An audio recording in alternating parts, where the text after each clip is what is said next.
तो इस कलर के फैलने की वजह से ये जो है वो सन लग रहा है। डीसेलेक्ट करते हैं इसको और अब देखते हैं कि ये वाकई सन लग रहा है। ये देखिए उस वक्त जब हम बहुत शार्प इसको ड्रॉ कर रहे थे तो ये सन नहीं लग रहा था, लेकिन अब अगर आप देखें इसको तो ये बिल्कुल सन लग रहा है, इस मंजर का, इस सीन का हिस्सा लग रहा है।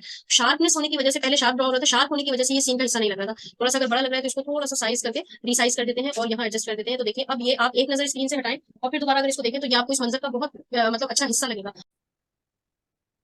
बिस्मिल्लाहिर्रहमानिर्रहीम। फोटोशॉप हमने ओपन किया है। फोटोशॉप में सबसे पहले फाइल में जाकर हम न्यू ओपन करते हैं, क्योंकि यहाँ पर न्यू कोई चीज डिस्प्ले नहीं हो रही। ठीक है, यहाँ वरना डिस्प्ले होता है न्यू फाइल या ओपन फाइल का, यहाँ डिस्प्ले होता है, लेकिन फिलहाल हमारे पास डिस्प्ले नहीं हो रहा। तो हम यहाँ से फाइल करके और न्यू करके क्लिक करते हैं। ठीक है, अब यहाँ पर कुछ साइजेस हैं, इन सारे साइजेस को हमें इस्तेमाल करना हो अगर, यानी इन सारे साइजेस में से जिस साइज की हमें रिक्वायर होता है, जो साइज जिस साइज की हमें नीड होती है, हम उसको यहाँ से ले सकते हैं। सेव में हम कुछ साइजेस सेव भी कर सकते हैं। सबसे पहले देखिए रिसेंट में हमने अगर कोई खास साइज कॉपी कर रखा है तो उसका, या कोई खास इमेज कॉपी कर रखी है तो उसका जो है ना आमतौर पर कस्टम के नाम से आता है।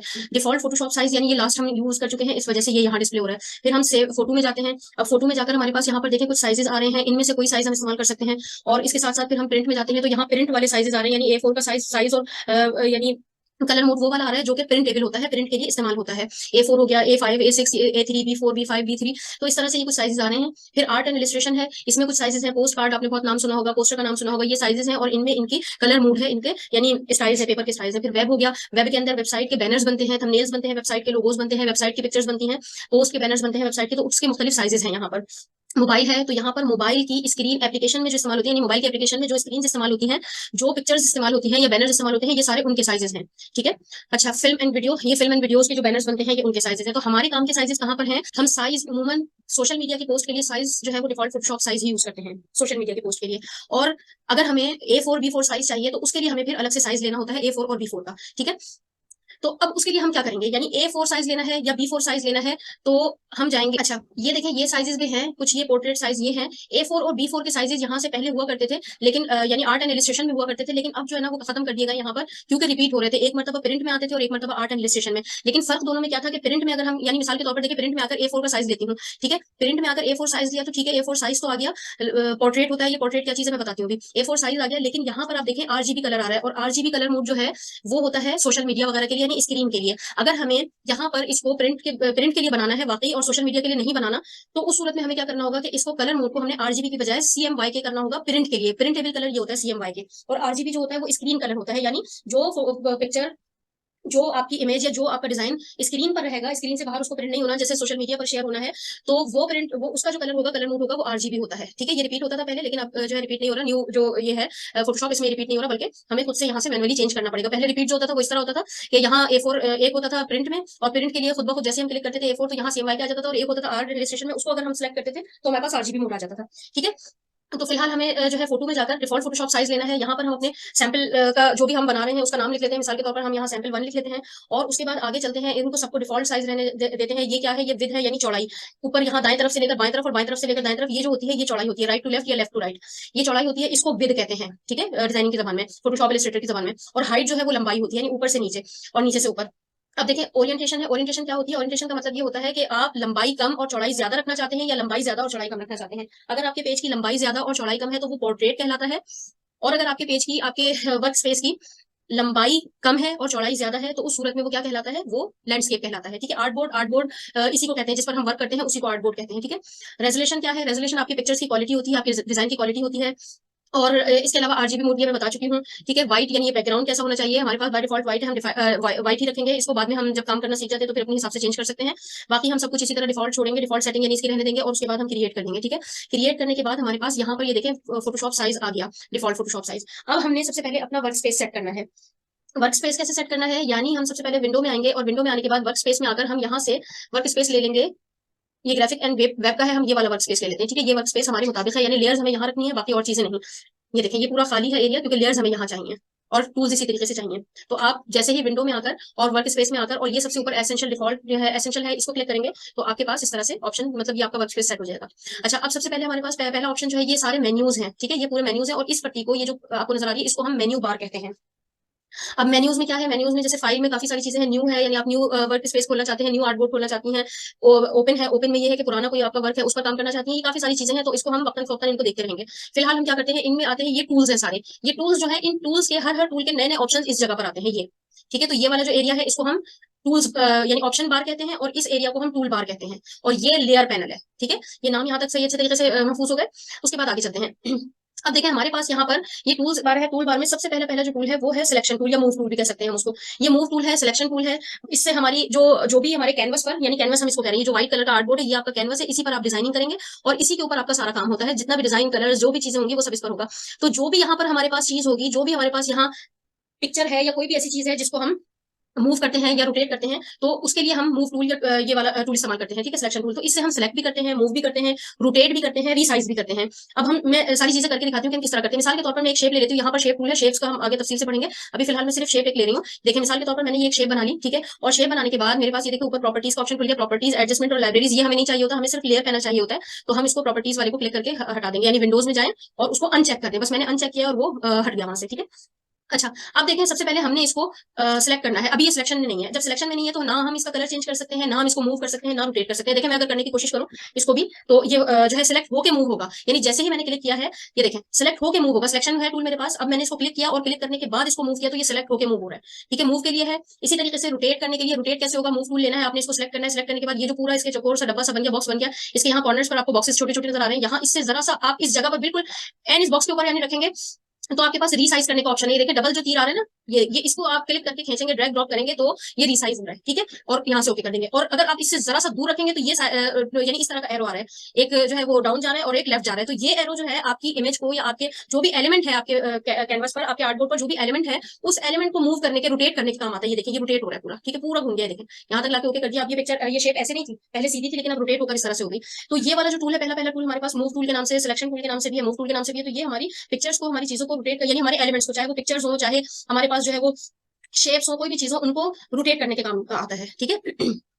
अच्छा, अगर आप यहाँ चंद सेकंड तक क्लिक रखें तो यहाँ पर आर्टबोर्ड टूल भी है। आर्टबोर्ड टूल का क्या काम होता है वो हम आगे देख लेंगे इंशाल्लाह। फिलहाल हम जिन जिन के ये छोटा सा डाउन, स्क्रॉल डाउन बटन बना हुआ है जिन जिन टूल्स के साथ, उसका मतलब ये है कि उन टूल्स में और टूल्स भी बाकी हैं, और टूल्स भी मौजूद हैं जिनको आप जरा सी देर चंद सेकंड्स के लिए क्लिक करके या राइट क्लिक करके भी देख सकते हैं। ठीक है, तो चलिए जी, ये फर्स्ट टूल है। फर्स्ट टूल का आपको अंदाजा हो गया कि हम जो है वो उससे मूव करते हैं, रोटेट करते हैं, रोटेट करते हैं, सिलेक्शन करते हैं। अब आपने आगे काम क्या करना है, यानी कोई चीज कैनवस पर होगी तो उसी को मूव, रोटेट सब कुछ कर सकते हैं। आगे हमारे पास एक और ऑप्शन है रेक्टेंगल मर्की टूल, और अगर इसमें हम देखें तो एलिप्टिकल मर्की टूल भी है, फिर सिंगल रो मर्की टूल है और सिंगल कॉलम मर्की टूल है। अब इनका क्या काम होता है, सबसे पहले हम देखते हैं रेक्टेंगल मर्की टूल को। मिसाल के तौर पर हमारे पास यहाँ पर इस कैनवस पर कोई ऐसी चीज है जिसके हम किसी कुछ हिस्से में कलर करना चाहते हैं, या कुछ हिस्से को उसके, यानी ये व्हाइट बैकग्राउंड देख ले, व्हाइट बैकग्राउंड है, हम चाह रहे हैं कि इसके इतने हिस्से में सिर्फ कोई कलर कर दें। ठीक है, तो ये मर्की टूल हो गया, यानी कोई शेप नहीं बनानी, कुछ नहीं करनी, बस मर्की टूल लेना है हमने, इतने हिस्से को सिलेक्ट करना है। यानी असल में मर्की टूल जो है कुछ एरिया की सिलेक्शन करता है। मर्की टूल किसी शेप के अंदर के एरिया की सिलेक्शन करता है। असल में ये टूल में कुछ भी नहीं है, ये सिर्फ सिलेक्शन है। यानी इस टूल के साथ कुछ भी नहीं है, सिर्फ सिलेक्शन है। ये वाली चीज आपको जब समझ में आएगी, जब आगे आगे आप चलेंगे इंशाल्लाह, तो आपको समझ में आएगी कि सिर्फ टूल है और सिलेक्शन नहीं है, इसका क्या मतलब है।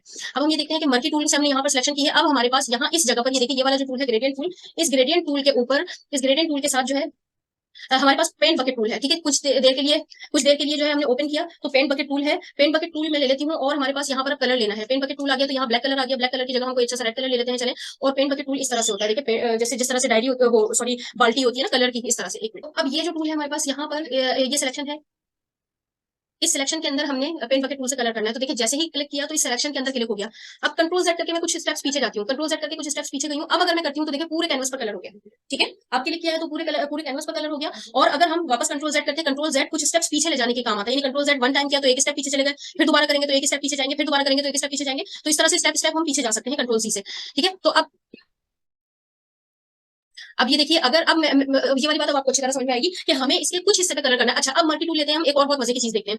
मल्टी टूल ले लिया हमने, और मल्टी टूल को मिसाल के तौर पर हमने यहाँ इस तरह से जो है वो सिलेक्शन कर ली। ये सिर्फ सिलेक्शन है, कोई चीज नहीं है यहाँ पर। अब हमारे पास ऊपर देखिए, मैंने कहा था ना कि यहाँ ये जो टूल्स हैं, इन टूल्स के ऑप्शंस, डिफरेंट ऑप्शंस यहाँ पर आते हैं। अब आप मल्टी टूल जब आपने लिया है तो इसका ऑप्शन देखिए, ये ऑप्शन है बस मल्टी टूल के न्यू सिलेक्शन करने के लिए है। यानी जैसे ही आप ये जब तक आपके पास है, आप न्यू सिलेक्शन करेंगे पिछली खत्म हो जाएगी, न्यू सिलेक्शन करेंगे पिछली खत्म हो जाएगी। तो ये जो सेकंड ऑप्शन है ये मर्ज यानी और सिलेक्शन करने का है। यानी मजीद अगर आप सिलेक्शन करना चाहते हैं तो ऐड टू सिलेक्शन। ठीक है, अब देखें मैं यहाँ पर एक सिलेक्शन और करती हूँ, इतनी बड़ी, फिर और करते हैं इतनी बड़ी, ठीक है, और करते हैं इतनी। ठीक है, ये सिलेक्शन हो गई और ये चंद सिलेक्शंस मिलकर एक डिजाइन बना रही हैं। ये जो है ये सिलेक्शंस को कट करने के काम आता है। ये मैं कुछ देर में दिखाती हूँ कि किस तरह से कट करता है। ठीक है, अब हम आ जाते हैं वापस अपने पेन बकेट टूल पर और हम ले लेते हैं यहाँ कलर की। देखिए ये एक अलग से डिजाइन बन गया और इस तरह का जो है वो आप इफेक्ट दे सकती हैं किसी भी चीज में। और बस ये सिलेक्शन खत्म करने के लिए आपको क्या करना है, सिलेक्शन खत्म करने के लिए आपको ये करना है कि कंट्रोल डी करते ही आपकी ये सिलेक्शन खत्म हो जाएगी, अदरवाइज नहीं होगी। कंट्रोल डी क्या करता है, डी सिलेक्ट करता है। कंट्रोल डी जो है वो सिलेक्शन को डी सिलेक्ट करता है। तो ये वाली चीज जो है आपको समझ में आ गई होगी मर्की टूल का क्या फायदा है। मर्की टूल का भी हमने ये रेक्टेंगल मर्की टूल ट्राई किया है, हम आगे वाले मर्की टूल्स भी ट्राई करेंगे। फिलहाल हम एक और चीज देखते हैं कि आगे इसके इस टूल में कंट्रोल जी करती हूँ मैं। आपको पता है कि कंट्रोल जी हम किस वजह से करते हैं। ये देखें, अब कंट्रोल जी कर लिया मैंने। कंट्रोल जी करने के बाद हम वापस आ जाते हैं मर्की टूल पर अपने और अब इसको देखते हैं। अच्छा, पहले सिलेक्शन कर लेते हैं, ठीक है। अब इससे देखिए ये थर्ड जो है, ये थर्ड वाला जो है ये सब्ट्रैक्ट फ्रॉम सिलेक्शन है, ठीक है। सब्ट्रैक्ट फ्रॉम सिलेक्शन यानी सिलेक्शन में से कटिंग करेगा। अब ये देखिए, ये सिलेक्शन में से कटिंग कर रहा है। मैं इतना हिस्सा यहाँ से भी काटना चाहती हूँ। ये देखिए, ये सिलेक्शन में से कटिंग कर करके एक नई शेप बना रहा है उसकी। ये देखिए, ठीक है। ये समझ में आ गई आपको कि ये सिलेक्शन की कटिंग करके एक नई शेप और नई यानी उसमें नए एलिमेंट में कन्वर्ट कर रहा है इसको। अब अगर हम इसको पेंट बकेट टूल से कलर करते हैं तो ये देखिए, ये एक बिल्कुल रेक्टेंगल जो है वो सिलेक्शन थी, उस सिलेक्शन को हमने कटिंग कर करके सब्ट्रैक्ट कर करके जो है वो इस तरह की शेप दे दी। यानी मुख्तलिफ डिजाइन इस तरह से हम बना सकते हैं। वापस कंट्रोल जेड करते हैं और कंट्रोल जेड करके देखिए स्टेप्स पीछे जाते हैं हम। कंट्रोल जेड कर करके वापस आ जाते हैं मर्की टूल पर, ठीक है। मर्की टूल पर वापस आते हैं और अब ये हमारे पास है इंटरसेक्ट विद सिलेक्शन, ठीक है। इंटरसेक्ट विद सिलेक्शन का क्या मतलब है, हम सिलेक्शन करते हैं और उसके बाद इसको ट्राई करते हैं। तो ये देखिए, यानी हमारी आपस में दो सिलेक्शंस को दोबारा दिखाती हूँ मैं। ये देखें, दो सिलेक्शंस को मिसाल के तौर पर ये ओवरलैप जहां से हो रही है ना सिलेक्शन, ये देखें, अब ऊपर और नीचे वाली सिलेक्शन में से जहां से ओवरलैप हो रहा है वो बचेगा, बाकी सब खत्म हो जाएगा, ठीक है। इस तरह का करने का काम होता है, लेकिन ये आमतौर पर ज्यादा यूज नहीं होता, बस टूल है तो पता होना चाहिए आपको। तो मल्टी टूल में फिर एक चीज और है, अगर आप यहाँ पर कलर करना चाहती हैं तो कलर करना चाहते हैं तो कलर करने से पहले एक काम और करें कि इस जगह पर रखें इसके सिलेक्शन पर बिल्कुल, और जब आपके पास प्लस का निशान आ जाए तो आप राइट क्लिक करें, ठीक है। प्लस का निशान आ जाए तो राइट क्लिक करें और राइट क्लिक करने के बाद यहाँ पर आपके पास एक ऑप्शन है फीदर, ठीक है, फीदर।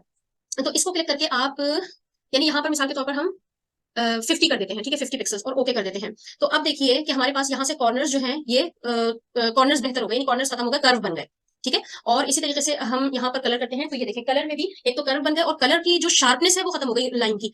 यानी कि अगेन दिखाती हूँ, ये देखिए आपके पास ज्यादा स्टेप्स पीछे चली गई मैं कंट्रोल जी से। ये देखिए आपने इसको क्लिक किया, क्लिक करने के बाद राइट क्लिक किया यहाँ पर, और राइट क्लिक करने के बाद आपने फीदर को 50% के बजाय 5 पिक्सल्स कर दिया, 50 पिक्सल्स के बजाय 5 पिक्सल्स कर दिया। और अगर आप यहाँ कलर करती हैं और कलर करने के बाद आप ये देखते हैं कि कंट्रोल डी करके आपने किया तो ये बहुत लाइट सा यानी शार्प है लेकिन काफी लाइट, बहुत लाइट सा यहाँ पर मर्ज हो रहा है, मतलब लाइट है, बहुत शार्प नहीं है। अगर हम इसको कलर दोबारा खत्म करते हैं, राइट क्लिक करते हैं, अब हम 50% की जगह 100% कर देते हैं। 100% को जैसे ही ओके करते हैं तो हमारे पास देखें और कलर लेते हैं हम, तो ये देखिए, ठीक है, बहुत दूर दूर तक यानी ये कलर फैल रहा है, मतलब शार्पनेस नहीं है इस कलर में, ठीक है। तो ये काम होता है, ये सिलेक्शन करके कुछ हम कुछ ना कुछ अपने कैनवस पर बास मतलब काम करते हैं, कलर्स करते हैं या शेड्स देते हैं, तो ये इसके लिए इस्तेमाल होता है। उम्मीद करती हूँ यहाँ तक आपको समझ में आ गया होगा। अब यहाँ पर एक और ऑप्शन है, देखें, मल्टी टूल को हमने अगेन ड्रॉ किया, लेफ्ट क्लिक राइट क्लिक किया, राइट क्लिक करने के बाद हमारे पास यहाँ पर है सिलेक्ट इनवर्स। सिलेक्ट इनवर्स का क्या मतलब है, सबसे ऊपर पहला तो डीसिलेक्ट। डीसिलेक्ट आपको पता है कि क्या मतलब है, डीसिलेक्ट करेंगे तो ये खत्म हो जाएगा। सिलेक्ट इनवर्स का मतलब ये है कि अभी जो सिलेक्शन हमने की हुई थी, जिस तरह से हमने सिलेक्शन करके और हम कलर कर रहे थे, अब इनवर्स में सिलेक्शन हो गई, यानी अब ये वाला हिस्सा सिलेक्शन से निकल गया, इतना इतना हिस्सा, इससे बाहर के हिस्से की सिलेक्शन हो गई। जैसे मैं कलर लेती हूँ अब, तो ये देखिए इससे बाहर के हिस्से में कलर होगा, यहाँ पे कलर नहीं हो रहा, क्योंकि असल में ये अंदर वाला सिलेक्ट नहीं है। पहले जिस तरह से अंदर का हिस्सा सिलेक्ट था, बाहर का सिलेक्ट नहीं था, तो वहां कलर नहीं हो रहा था। अब ये अंदर वाला सिलेक्शन में नहीं है, बल्कि इससे बाहर वाला सिलेक्शन में है। इनवर्स का ये मतलब है, ठीक है। अच्छा, फिर आगे देखते हैं कि कंट्रोल इसको करके राइट क्लिक करके यानी हम मजीद देखते हैं कि मजीद ऑप्शंस क्या है इसमें। सिलेक्ट एंड मास्क है, चलिए ये काफी एडवांस ऑप्शंस हैं। इन एडवांस ऑप्शंस को हम आगे आगे चलकर जैसे जैसे सीखते जाएंगे उसके हिसाब से देखते जाएंगे। फिलहाल हम ये करते हैं कि हम कोई पिक्चर लेते हैं और उस पिक्चर में वर्क करके देखते हैं कि इस टूल का, मर्की टूल का हमारी पिक्चर में क्या फर्क पड़ता है या क्या असर होता है, ठीक है। अब ये देखिए इसमें मजीद हमारे पास क्या है, मैं राइट क्लिक कर कंट्रोल जी करके वापस जाती हूँ। कंट्रोल जी करके देखें वापस आ गई हूँ मैं, और दोबारा ये जो है यानी हमारे पास मर्की टूल है, दोबारा इसको क्लिक करती हूँ। असल में ये कलर्स वगैरह के तो काम आता है, उसके अलावा असल में किस काम आता है ये देखिए, मिसाल के तौर पर हमारे पास एक स्क्रीन है, ठीक है, यानी एक पिक्चर है, एक इमेज है या कोई स्क्रीन है, और उस स्क्रीन पर हम काम करना चाहते हैं। जैसे कि मैं यहाँ पर इस वक्त पिक्चर लेकर आती हूँ, तो मैं जाती हूँ फाइल में, और फाइल में जाने के बाद देखिए यहाँ पर ओपन का ऑप्शन है, ठीक है। फाइल में आने के बाद यहाँ ओपन का ऑप्शन है, ओपन के ऑप्शन पर क्लिक करके हम यहाँ पर इमेजेस में जाते हैं और इमेजेस में जाकर यहाँ पीएनजी इमेजेस में आते हैं, ठीक है। अब पीएनजी इमेजेस में हमारे पास यहाँ कुछ इमेजेस हैं, हम यहाँ से कोई नेचर वगैरह की इमेज ले लेते हैं, ये ले लेते हैं, ठीक है, ये पिक्चर ले लेते हैं, ये इमेज ओपन हो गई। अब देखिए यहाँ से आपने किसी मखसूस हिस्से को या तो सिलेक्ट करके कलर करना है या कुछ काम करना है। अब मैं यहाँ पर मिसाल के तौर पर अगर हमारे पास यहाँ पर कोई ऐसी चीज बनी हुई नहीं है, हम एक पिक्चर और ले लेते हैं जिसके कैनवस पर कुछ इस तरह का बना हुआ हो कि हम उसमें कोई काम करना चाहें तो कर सकें। ये देखिए मिसाल के तौर पर हम ये ले लेते हैं, ठीक है, और इतना हिस्सा यानी इससे सिलेक्ट करके ये वाला हिस्सा पूरा सिलेक्ट करके और अब हम इसमें कोई कलर कर देते हैं कलर बकेट से। ये देखें, यानी ये हिस्सा सिलेक्ट करके हमने कलर कर दिया, या इसके अलावा और कोई कलर कर लेते हैं। कलर हमने यहाँ से सिलेक्ट करना होता है, ये इंशाल्लाह डिटेल में देखेंगे। जैसे ही हम कलर बकेट टूल लेते हैं, यहाँ पर कलर आ जाते हैं, और इस रेड कलर पर मैंने माउस रख के क्लिक किया है तो यहाँ पर हमारे पास कलर चेंज करने का ऑप्शन आ गया, तो हम यहाँ से कलर चेंज कर सकते हैं, ठीक है। कोई सा भी कलर हमें नया लेना हो, ये देखिए इस जगह से हम कलर कैटेगरी चेंज कर सकते हैं, और कलर में फिर तमाम शेड्स उस कलर के यहाँ पर होंगे जो कलर हम इस जगह से चूज करेंगे, ठीक है। तो ये काम हम कर सकते हैं। अच्छा, मैं कैंसिल करूँ क्योंकि मुझे कलर ही रखना है। इसके अलावा हम यहाँ पर देखते हैं कि अब हमें ये इमेज है और इस इमेज में यहाँ पर सूरज की शदीद कमी है, ठीक है। यहाँ एक सूरज ड्रॉ करना है, सन ड्रॉ करना है। अब सन ड्रॉ करने के लिए हमारे पास और शेप्स भी होती है, लेकिन उन शेप्स पे इतना अच्छा वर्क नहीं होता जितना अच्छा इसका मर्की टूल करता है। वो कैसे, देखिए मर्की टूल का हम एलिप्टिकल मर्की टूल ले लेते हैं। एलिप्टिकल मर्की टूल लेने के बाद हम शिफ्ट प्रेस करके इसको सर्कल जो है वो ड्रॉ कर लेते हैं, बिल्कुल एक्यूरेट। अगर हम शिफ्ट प्रेस नहीं करेंगे तो जिस तरफ भी हम खींचेंगे उस तरफ देखिए लंबाई चौड़ाई में खिंच जाएगा, बिल्कुल एक्यूरेट सर्कल ड्रॉ होना मुश्किल है। तो शिफ्ट प्रेस करने के बाद आप जितना भी खींच ले वो एक्यूरेट सर्कल ही ड्रॉ होगा, छोटा बड़ा कहीं से भी नहीं होगा। ठीक है, शिफ्ट प्रेस करने से ही होगा। तो इसी वजह से हमने यहाँ पर भी इस पिक्चर में भी शिफ्ट प्रेस करके और ये किया है। और इसके बाद हम यहाँ आते हैं कलर में, और कलर में आने के बाद हम जो है येलो कलर ले लेते हैं, और येलो का थोड़ा सा लाइट शेड लेते हैं। और लाइट शेड लेने के बाद हम एक काम करते हैं, इसके लिए नई लेयर ले लेते हैं। ये थोड़ी सी यहाँ पर प्रॉब्लम कर रही है चीज, तो हम न्यू लेयर ले लेते हैं। न्यू लेयर ये है और इस पर वर्क कर लेते हैं।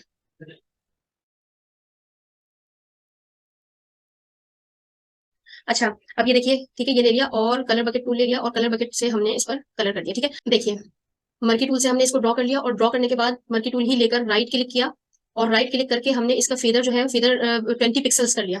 20 पिक्सल्स करते ही, या 30 पिक्सल्स कर लेते हैं, 20 पिक्सल्स मुनासिब है। ठीक है, 20 पिक्सल्स करते ही हमने ओके किया, और इसके बाद अब हम कलर बकेट टूल लेकर कलर करेंगे, तो देखिए किस तरीके से ये कलर फैल गया। तो इस कलर के फैलने की वजह से ये जो है वो सन लग रहा है। डिसलेक्ट करते हैं इसको, और अब देखते हैं कि ये वाकई सन लग रहा है। ये देखिए, उस वक्त जब हम बहुत शार्प इसको ड्रॉ कर रहे थे तो ये सन नहीं लग रहा था, लेकिन अब अगर आप देखें इसको तो ये बिल्कुल सन लग रहा है। इस मंजर का, इस सीन का हिस्सा लग रहा है। शार्पनेस होने की वजह से, पहले शार्प ड्रॉ हो रहा था, शार्प होने की वजह से ये सीन का हिस्सा नहीं लग रहा था। थोड़ा सा अगर बड़ा लग रहा है तो इसको थोड़ा सा साइज करके रिसाइज कर देते हैं, और यहाँ एडजस्ट कर देते हैं। तो देखिए अब ये आप एक नजर स्क्रीन से हटाएं और फिर दोबारा अगर इसको देखें तो ये आपको इस मंजर का बहुत मतलब अच्छा हिस्सा लगेगा। यानी आपको ये नहीं लगेगा कि आपने अलग से ड्रॉ किया। एक नजर स्क्रीन से हटा के दोबारा देखें तो ये इस मंजर का हिस्सा लगेगा। अब एक नजर इसलिए हटाने का कहा है क्योंकि कभी कभी हम ड्रॉ कर रहे होते हैं तो उसको क्योंकि बहुत देर से देख रहे होते हैं तो वो लग रहा होता है कि नहीं अभी हमने ड्रॉ किया तो कलर चेंज लग रहा है, लेकिन जब जरा सी देर के लिए स्क्रीन से नजर हटाकर देखते हैं तो वो फिर हमें अंदाजा होता है। ठीक है, तो यहाँ तक आज आपकी क्लास थी। हमने दो टूल्स पढ़े हैं, एक मूव टूल सीखा है और एक जो है मर्की टूल सीखा है हमने। और इसके बाद वाले जो टूल है, दो टूल्स हैं। मर्की टूल में सिंगल लाइन, ये सिंगल ये देखिए इस तरह से ड्रॉ करने के लिए है। ठीक है, आप इस तरह से लाइन कहीं ड्रॉ करना चाहती है अपनी मेजरमेंट के लिए होती है ये सिर्फ। और इसी तरीके से कॉलम वाली भी मेजरमेंट के लिए है, कहीं पर आपने कोई मेजरमेंट करनी है उसके लिए है, वो कर सकते हैं। बाकी जो काम के टूल्स हैं जिनका ज्यादा वर्क होता है आमतौर पर वो रेक्टेंगल और एलिप्टिकल है, ये दो है। ठीक है, तो इसकी प्रैक्टिस कीजिएगा अच्छी सी, ताकि अगली क्लास में हम नेक्स्ट टूल्स जब पढ़े तो आप लोगों की इन दो टूल्स की प्रैक्टिस बहुत अच्छी हो और नए टूल्स समझना बहुत आसान हो। ठीक है।